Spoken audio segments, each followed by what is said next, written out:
Welcome to the Real Female Entrepreneurs, where we pull back the curtain on the stories, strategies, and success secrets of extraordinary entrepreneurs who are making a remarkable impact in the world.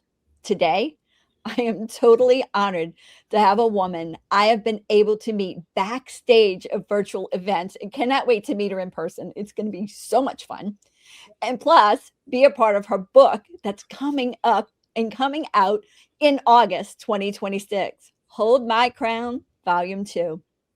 Please help me welcome a resilient, inspiring, and transformational leader who proves that our greatest challenges can become our greatest purpose.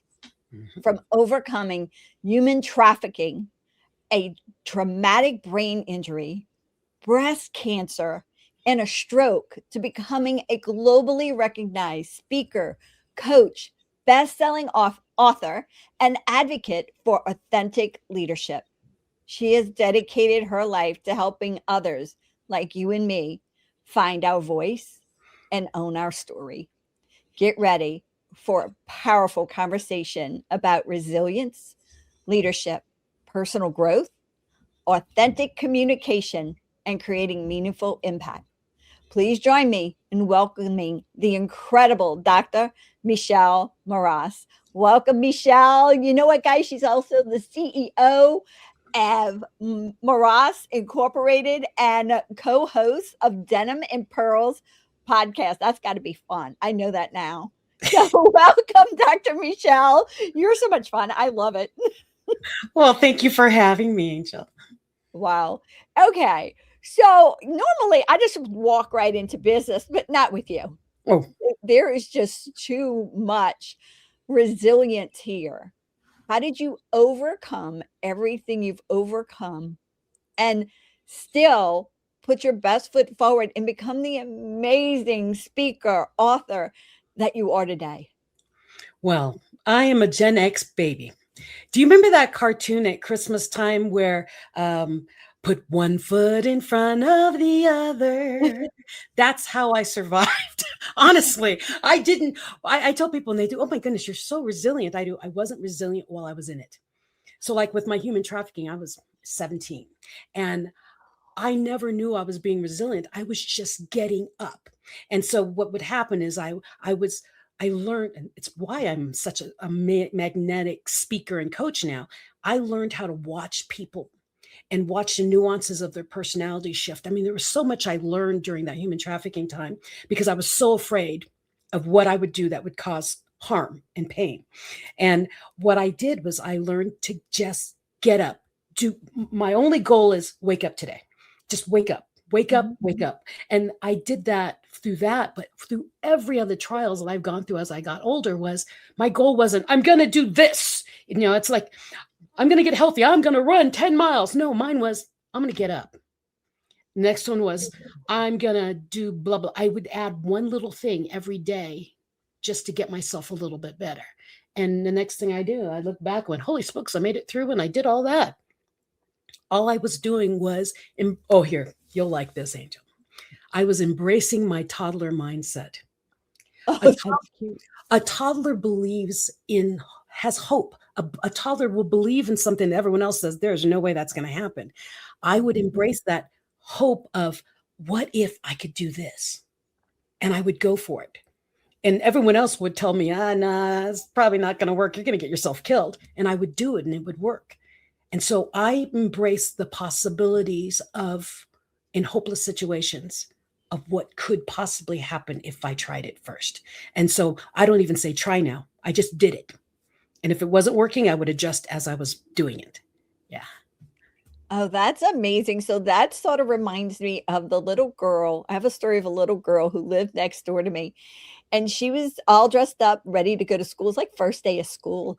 And I looked at him like, oh, wow, you're going to school. What grade are you going to be in? And she told me, and I think kindergarten, fourth grade, I mean, pre-K, something like that. And she looked, and I said, well, that's exciting. How do you feel about it? She goes, I get to go to school. So it's the same thing. You get to take those extra steps like those toddlers and Yeah. leaps and joy and oh my God. Yeah. Toddler Okay. mindset. If we could live, everyone could live their life that way, that would just make life just a total spark. Yeah, we forgot who we are. We got older and forgot who we are as our core. Our core is seeing wonderment and love and compassion and oh my gosh, it's a blade of grass with a bubble of water. Remember when you were a kid, you would look at water and do poke, and you would like poke the water. I mean, I remember doing things like that, and as an adult, we forget. We just walk. And I remember realizing if I would stop and listen to the wind go through the trees, if I would stop and watch that ladybug on that piece of grass, and it slows down the hurry up and hurry up and hurry up. No, it's everything's good. Enjoy what's around you because it's not always going to be around you. So every day is a blessing in my book. Oh, oh, that is so good. Every day's a blessing in your book. Well, you have tons of them, but I went a little crazy with the books, right? but that's okay. That's how we met. So, tell me what sparked all the books and all the speaking, because you didn't wake up one day, because you do everything step by step. So you didn't wake up and go, "Oh, I'm this amazing speaker and this amazing book author." What happened? Oh, this is a story. You ready? I'm ready. I explained it in my TEDx when I came out of my brain injury. Okay, so here's let me back up. I was in a car accident where I obtained a multiple traumatic brain injury. And in that brain injury, I lost the ability to talk and walk. And I was pretty much a vegetable sitting on the couch. My husband would carry me down and they would feed me and take care of me. And I did nothing. My eyes would just move. Well, I thought I had been in that state for a month and I was so upset. And I remember not being able to speak. And so I was screaming at God one day. Why did you give me gifts and take everything away in one blow? Why do you hate me so much? And I was blaming him for my human trafficking. And so you hated me for that. So you must hate me. Just kill me now. I don't want to be in this world then. And I heard every molecule in my body shook. The whole house shook. I heard, you're not dead yet. Get up. And in the you're not dead yet, I felt it. It was a promise and it was a threat and it was a wake up call. And I woke up 6 feet from a chair I know I could not walk from with my hands up in the air. And I had saw a flash of all the terrible things that had happened to me in the human trafficking part of my life.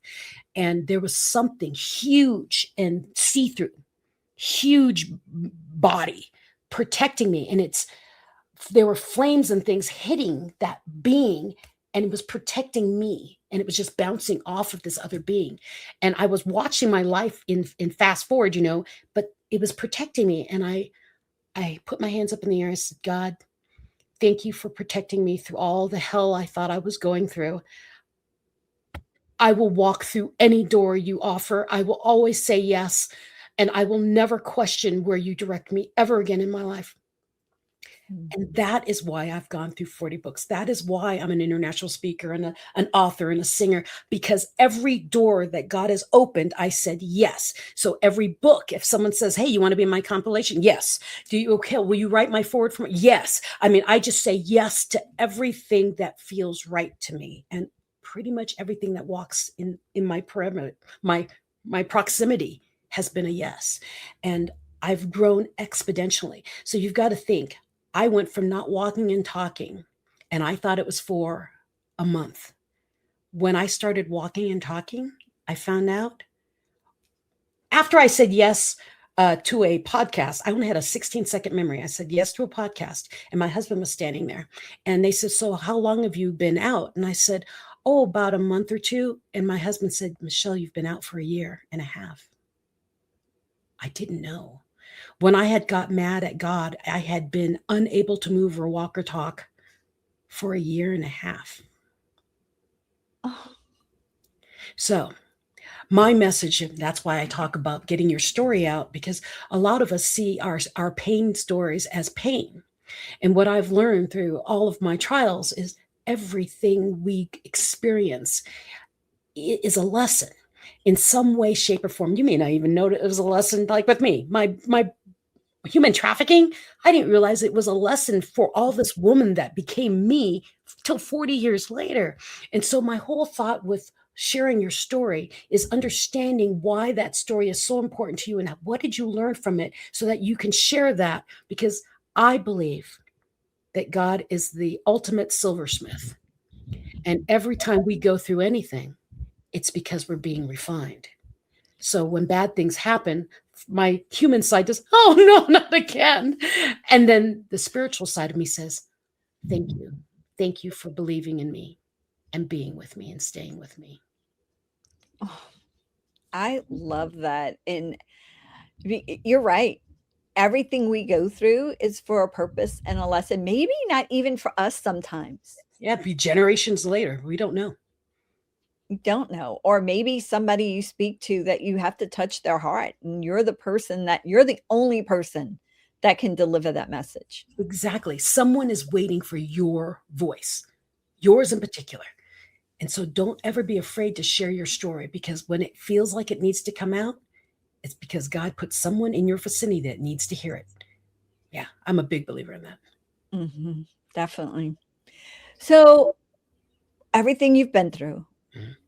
what would you go back and tell your 18-year-old self? When you find yourself in hell, don't stop. Oh, There's always a light. Even when you don't see it, don't stop. And the thing is I've actually thanked my 17-year-old self. I thanked her for not giving up. I thanked her for waking up every day, because there were days where we did not want to wake up, oh yeah, I'm sure. and she did. And I thanked her for helping me become the woman I am and enduring as much pain as she did. Because if she didn't, the woman who's now helping millions of people around the world Mhm. would not be here. She is the reason I'm here. So, talking about helping millions of people around the world, what is it that actually catapulted your business? A strategy, a decision, a growth, a mindset? Do you have an idea? Can you pinpoint it? It's that positive mindset. I grew my business during the worst of my cancer.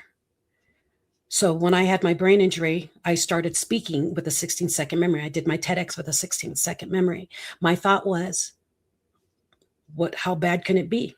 If I go up and go blank, oh well, And so I went up and did it. And when I did that and people saw this woman with a 16-second memory doing this powerful talk, I was invited overseas to speak. And so when I went there, then hundreds of people found me and started asking me to go speak. And remember what I promised God. I would say yes to every door. I have a 16-second memory. Right before I got called to go to India after my TED talk, I found out I had breast cancer. And I told God I'd say yes to everything. So I said yes. My husband said, please don't go. You have no immune system. I said, I have to go. God wants me there. I've got to go. But what if bad things happen while you're there? I do. Well, then I'll be doing what God wants me to do when I die. Oh. And I went out there. I was given like 3 months to live after my diagnosis. And at the 3-month point, I was still in India. Surprise, I came back. So I think it's the positive attitude of knowing I'm not alone, even when I feel alone, kept me going and believing in things that I probably the old me would have not done. So to your viewers, people who are listening, I found when I was the most afraid, it was the place I was supposed to be. I had to check. Why am I afraid? I don't want to fail. I don't want to mess up. Oh, then all the more you're going to go. Because if you fail, it means you're just falling forward. Get up from there. You've moved 4 feet. Yeah. Yeah, right? Yeah. Fall Yeah. forward. That's not a failure. You just moved 4 feet. Good job. It's like moving the football down the. Yes. Oh, you saw that video where the guy's on top of the other guy's back and they're going. No. Oh, I'll have to share that with you sometime. Yeah. Okay. Perseverance. And the thing is when we're doing things and we're afraid to go do stuff, it's because we don't want to fail. Well, if you don't want to fail, then you're never going to move. So go ahead. Go ahead. Fall forward when you fail. Okay. Don't fall backwards. Fall forward. And the whole thing about it is you learn a little bit about what you are capable of. And I wouldn't be doing what I'm doing if I said, I have a brain injury, I have a 16-second memory. I can't be a speaker because I can't remember any of my speeches. Mm, Right? I right. said, God, I'm going to go up there and talk. You got me, right? and and I became an international, well-paid international speaker. It felt like overnight. And it was because I wasn't afraid to be me. And I wasn't afraid that if my brain went blank on me, I would do, oh, wait, what was I just saying? And they say, you were just saying blah, blah, blah. Thank you. And I would just keep going again. And that's the thing. Be you. No one's looking for another, whoever big name you can think of. They're No. looking for your voice, your story. How did you get through? And I can't wait to meet you because I am the same woman on stage, off stage, everywhere you meet me, I'm the same woman. And that's the beauty of owning who you really are. I'm not afraid to be me, and I'm not afraid for people to see the broken me because I built this Mras Inc. with cancer, a brain injury, 13 surgeries after that breast cancer. I mean, if I waited to rest to make sure I was ready, I wouldn't be anywhere. Just keep going. Do what you can when you can with what you can, and everything else comes in line. So, okay, going through everything you've gone through. And actually I do believe we go through everything for a purpose. Again, Yes. my I believe it. So, and there's a reason. Mhm. So, how did you juggle life? Was there a balance or no balance, or do you not believe in I call it a dance, whatever you wanna call it, I'm juggle. a Libra, so I'm a big balance person. But yeah, I believe in juggling. I believe in juggling. I believe that I can do more if I throw a couple of the balls out of my hands every once in a while. And so I don't grasp everything all at once. I do, okay, brain power in the morning is really good for thought. I will do all of the work for brain stuff in the morning. So all my high energy things I do in the morning. I work out, I do my meditation, I pray, I work, I walk the dogs, and then I open my calendar to talk and coach clients. But by 1 o'clock, I tend to shut everything off. And so 1 o'clock, I'll do my podcast and things like that, because that's when I use less brain power than coaching. So I know when I'm strong and when I'm not, and what parts of my brain and body work better at what parts of the day. And then I work around it. Now, the other thing about me is every weekend, I turn off. I turn off my computer. I turn off my phone. I go singing. I'm a karaoke crazy person. I love singing. And so the weekends are mine and my husband's. And we will go off to our little cabin in the woods out in Colorado and just be. So, yes, I have a lot going on. I love that. I love that. All right. So, what if a woman's sitting on the edge? I mean, you've been through a lot, and she's sitting on the edge, and you've been in business a long time. She's been in business for a little bit, and she's ready to throw in the towel. She's done. She's tapped out. What would you tell her? Welcome to the club. Mm. We all get that. I mean, the world runs on sine waves. I'm an engineer by degree. I've got that longer, but everything's in the sine wave. Okay. You have good days, you have bad days, you have good moments, you have bad moments. And there are points where you're on a high and your energy level will start tanking. That is a natural, even the ocean, sound waves, everything does that, up, down. And so we all think, oh, I'm mighty person, I'm mighty woman, I'm going to stay up, up, up. No, when there's an up, there must be a down. And understand, it's a wave you've got to ride. So when you feel yourself crashing, you're done. You need to do something for yourself. And that's why I'm a big believer in turning everything off on the weekends. I give myself a recharge every weekend. So people like us who love to just give and give and give, are always giving and filling everybody else's cup. I realized if you don't fill your cup, you don't even realize you're pouring on empty if you Mhm. wait till you get to that point. So before you even get to that point, recharge. And you all know what recharges you. Go do it. If it's painting, if it's dancing, if it's walking your dog or taking a run, whatever it is. With me, when I'm really going, I'm like, I go into the weight room. So I'll be singing in the weight room, but that's the thing that you must recharge. So, yes, if you are down and you're out and you say, I am done, I want you to go do something for yourself. Only you. I'm not saying I'm going to bring 12 women out. We're going to, no, I want I want you to go find a mud bath and go sit there and have no electronics on, because I think electronics mess with us too. And we're always on these screens. So go find something that's just you, quiet you, and just think. I Think. love that. Just think, quiet you. I know. I keep saying I'm going to find a cabin away by a lake. Oh, I don't like it. Yeah, a cabin by a lake. And or I'm just going to go to the beach and go sit out on the not even the beach. I'm going to sit on, I don't want sand. I can I'm just going to go sit on a balcony and overlook the water, you Ex- know? yeah, find what is peaceful for you and unplug. Whenever you start even feeling that nudge, if you can't get away, that's why meditations are so good. And they have so many online. You can go get guided meditations, but you envision a place that is peaceful and calming to your soul. And what it does is you're able to unplug even when you can't truly unplug. Unplug and reset that energy, because you wouldn't be doing what you're doing if you didn't love it. And the only reason you're feeling drained is because you've poured all the water out of your pitcher. Just go refill it, because you wouldn't have started what you started. You're an entrepreneur. You wouldn't have started it unless you loved it. So let's take a step back and let's talk about what that does for you, what you just said. You said, think about that place. So I have white coat syndrome. Oh, Okay. That means my blood pressure goes crazy when I walk into a doctor's office. Beyond that, it's like 120 over 60. Yeah. It's like, yeah. They're perfect. like, you're having a heart attack. No, it's just you. Just you. It's just, I came in here.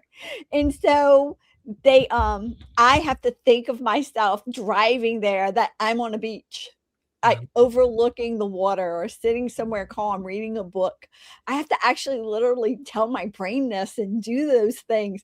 And so just so you guys know, what she's saying is so true because I'll walk in there.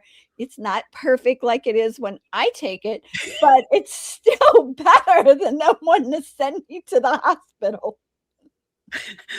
I'm the same way. I sit in my car and just listen to like ocean waves and just do. I'm just going in for them to check out. Everything's fine.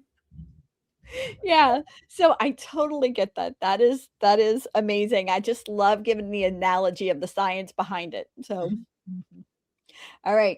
Something unexpected about you that might, oh, you've already given us a whole lot, but I think there's something else that maybe our audience would go, oh my God, Michelle actually did blah, blah, blah. And you chose to do it. There is a food in the Philippines that's pretty exotic. It's called balut, and it is a unfertilized duck egg, and it's already developing, and they heat it up and you eat it. So when you eat it, you must take out the beak and the legs and some Oh no. feathers.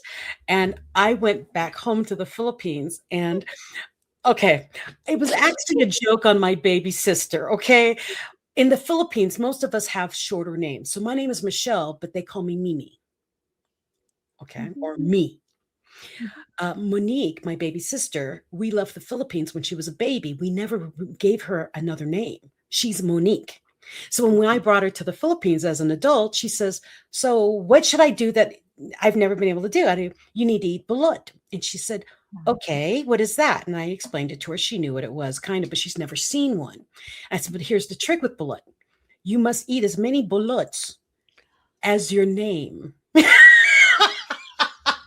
Mm. Well, I'm me. No, My name you is did me. not. No, I only have to have two. Her name is Monique. no. So what have I done that most people would be really shocked? I ate a partially developed egg, lukewarm, uh, and I ate 3 of them with my baby sister just to help her.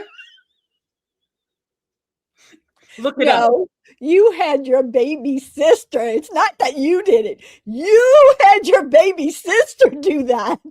Oh, you should have saw her. She was so horrified.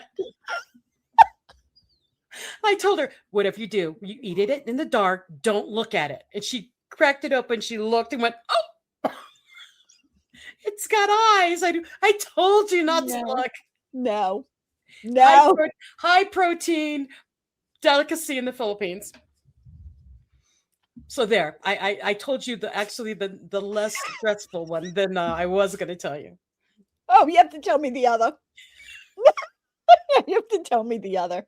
Come Right on. now? You don't have to if you don't want to. Oh, it doesn't bother me. Go for it. I'm arachnophobic. And because when I was a little girl, I used to play with spiders. But I grew up in the Philippines. The Philippines, bugs get very, very large. And one of the bugs that I found, I didn't realize was a bug. I saw a 3-foot X on the top of a lower sized tree, like a mango, not a mango tree, a papaya, a guava tree. It was a guava tree. So it's only like 15 feet tall. And I saw an X. Well, my brother helped me. We threw a broom up, knocked this big X out of the tree. And when it landed, it was a banana spider. Banana spiders, I can't even, they're like 3 feet and their legs go out 4 feet. They're monstrous. Well, I saw that and we ended up killing it because it was terrifying and it was chasing us. But later on, what I didn't tell you, the part I don't want to tell you, but I'm going to tell you now. When I was 8, so like 2 weeks prior to this, I was on the back of a banana seat bike with my uncle. My uncle's only like 5 years older than me. My mom and my grandmother having kids at the same time. I'm on the back of the bike and I saw a spider web in front of us in the entry that he was going to go through. And I said, Uncle Willie, watch out for the spider. He says, what? I said, Uncle Willie, watch out for the spider. Ah! And he went through and the spider hit the back of my throat and I felt it go down my throat. And I'm 8. And I was told, don't worry.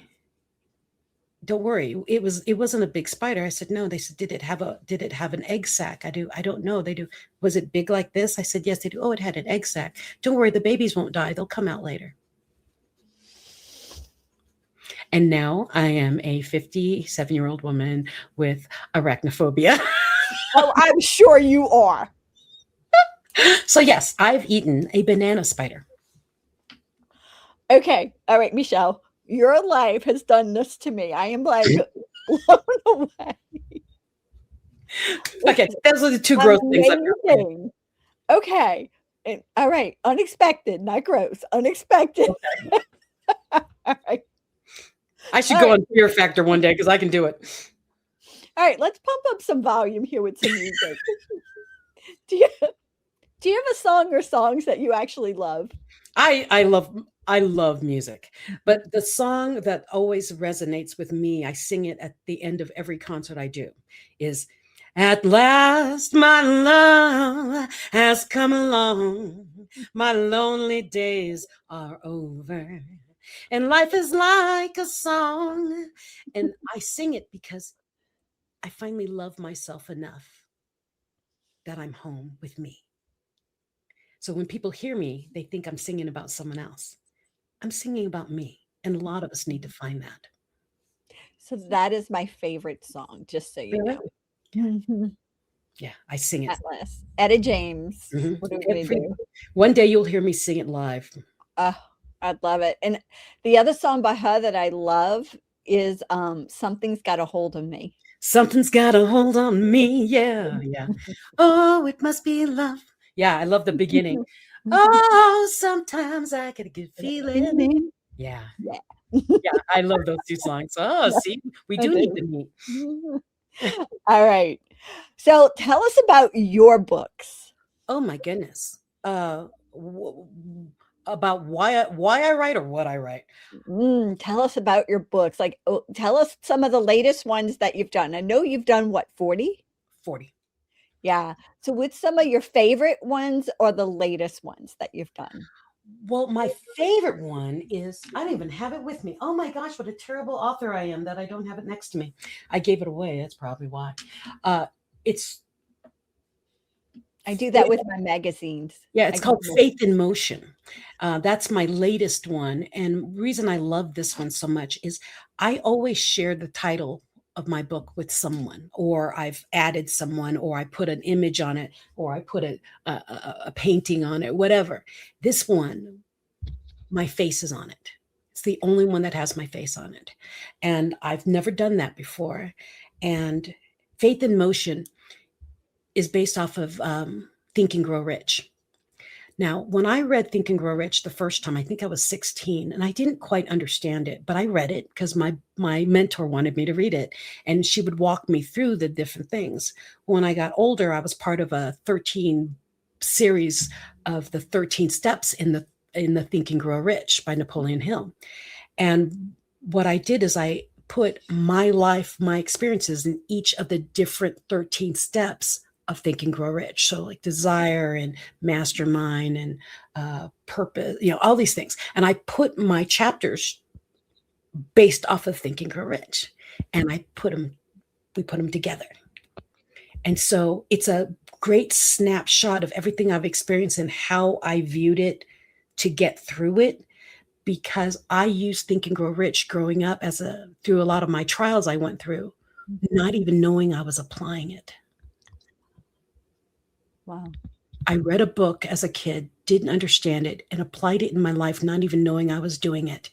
And now, as an older woman, realizing, hey, that's where I learned that. Oh, that's how I applied that. And so I showed it in the book, because Think and Grow Rich was written in the 1800s or something. I mean, it's old and written by some old man in his perspective. So now it's in a woman's perspective and from my life experience and how I used it to grow this. Wow. Yeah. And your new book that's coming out in August, and you're going to be featured in August. So tell us about the new book. Hold My Crown. Women and Men of Grit share stories of resilience and vulnerability. Now, that book started as Hold My Crown Part 1. It was with the Women of Grit share stories of vulnerability. And when that book came out, I got bombarded by men saying, I really want to be in that book, but you called it, Queens. And I said, well, it was based on all women. And I got bombarded by men telling me their stories. And what I realized is all of us have stories that relate in some way to a man and vice versa to a woman, men and women. And so I wanted this book to be a double book, women on one side, men on the other side. And it would be a two-sided book. Midway would say, and now here's the other story. And it would flip to the men's side. And what I ended up doing with this book is I put the men and women in the same book. It will split in the middle and say, now the men. And the reason this book came out was there was such a huge demand for sharing stories of resilience and vulnerability from everybody. And it was like, I got a download, and I'm pretty spiritual. Okay. When that first book came out, I started planning the second book with women. And I got someone that I met when I first went to India. Remember, with my brain injury and my breast cancer, I met a woman back then. She calls me and she says, I need to get on a Zoom call with you now. Okay. I get on the Zoom call with her and she says, I got a message for you from God. I said, what? And she says, he said, enough with the women. Tell the men's stories. But I had already started collecting the women's stories. So I put them together. Yeah. And that's why this book is important, because the stories that are being collected right now are going to change so many. They're stories that people have never shared, and they're sharing it in this book. This is big. It's big. Wow. Yeah. Wow. And it's coming out August what? 21st. 21st. Do you want to tell us why that's so special? Because I'm excited for it. Yes. Okay, the 21st, my husband and I have been together for 43 years on August 21st. And Congratulations. That's a thank lot. you. Well, we met in high school, so we've been together for Oh. forever. And 43rd book, 43 years together. It's the first book my husband's ever written in with me. Oh, I that's a just thought, blessing. I just thought it'd be perfect timing that we just do it all together. Yeah. It's a Yeah, celebration. I'm sorry, go ahead. It's a celebration book. What a great anniversary gift. Mhm. It really is. But yeah, I always write about resiliency and overcoming and sharing tips and tools of things that I used, but always reminding the author, the reader, this is my story. What I'm doing is sharing with you what I did and how I saw it and how I viewed it, so that when you approach something in your world, you might do, oh, I remember Michelle did something like that, and apply it into your world. It doesn't have to be the same. It's just a nudge to get you moving. Remember, my whole philosophy is get back up. Embrace that toddler mindset of believing that wild, crazy things can happen, and they will. I like that. Wild, crazy things can happen. You just never know where God's going to have you go. Yeah. Never. All right. Quote or words to live by. I wrote a quote during my brain injury when I couldn't walk or talk. It was in my head. And the quote was, because it was getting me through. Change is an emotional journey. It's not rainbows and butterflies in a field of daisies. Change is uncomfortable. It forces you to evaluate who you are, the beauties and the possibilities.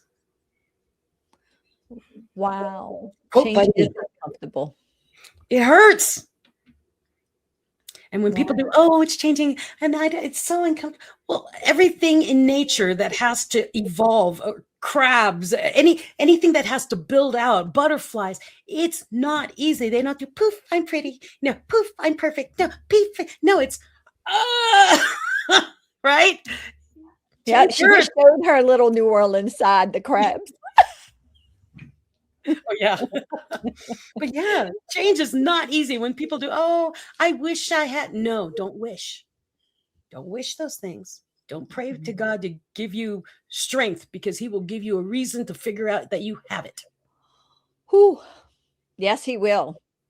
And then, Lord, he's going to test you to show the fact that you have it, Yep. because you are going to have to show the world your strength if you're praying for it, right? I pray for guidance and to do his will. That is, I do not ask for anything specific anymore like that. I ask for a host of angels and a hedge of protection. That's what I ask for. Yeah. Just protect me through while I'm running through this flame, right? Yeah, no matter what I'm doing crazy, who knows? All right. Superpower for 24 hours. Would you take it? Would you not? What would you do with it? I believe we all have our own superpowers, and I would never want one. I mean, I know people say, oh, I'd like to go back in time, or oh, I'd like to stop time. No, I like it exactly the way I am. And that my superpower is knowing who I am, and that I can stand in my truth regardless of what hits me or what people say. It's like, you know what? You say what you want, believe what you want, do what you want. I know who I am and where I stand. That's my superpower. Oh, knowing who you are and where you stand is key in life. If you have that, you can do anything step by step. Am I right, Michelle? Because that's who you are. Yeah. What you do. Mhm. All right. If you believe in motivation, or you don't, I don't know. What do you do to get motivated if you believe in motivation? Motivation, I believe, comes from within. So I can inspire you. People say, oh, you're a motivation. No, I'm not a motivational speaker. I will inspire you to motivate yourself. Motivation comes from within. So when I want motivation, I kind of run on motivation. I'm always up. So when I need to turn it on superpower, let's say that if I need to turn my motivation on superpower, I sing. Oh, yeah. It's a frequency thing for me. When I need to get myself, like if a lot of negative things have been hitting me, I will stand in my entryway of my house and sing. And sometimes it's just vocals. I'm not even singing words. I'm just singing tones. And I'll find a tone and just sit there with it.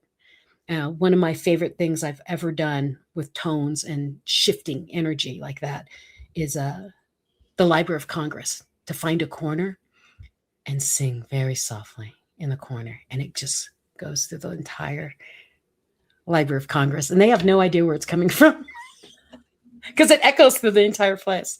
Good thing I sound good. Thank God you have a great voice. But yeah. What is the best way for our audience to stay connected with you? I'm everywhere, but go to my website. It's my name, michellemras.com. I don't put things on that I'm actively doing, so I won't say I'm speaking here tomorrow. I won't do that anymore. So you will see my after effects, but if you want more, connect with me on any social media platform. Those are more up to date. That's amazing. What about a mic drop for our audience for us to leave the parting words? Besides the fact, August 21st, they have to go buy your book. Oh, yeah. They'll come out on Kindle. Yeah. A mic drop.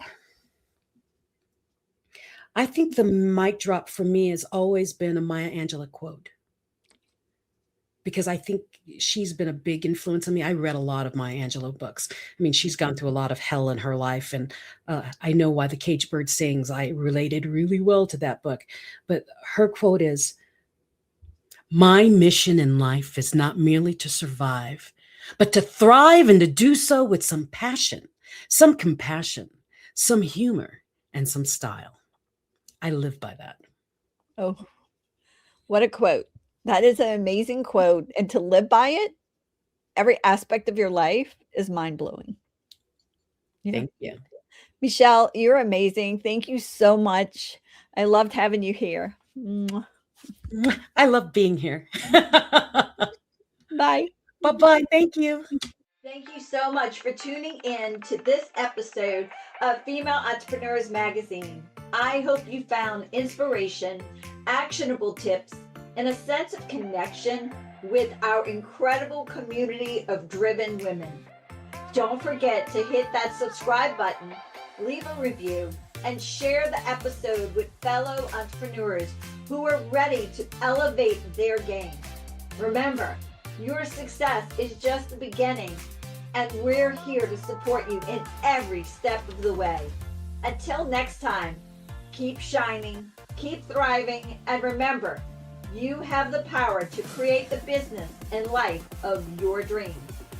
Stay inspired, and I'll see you in the next episode.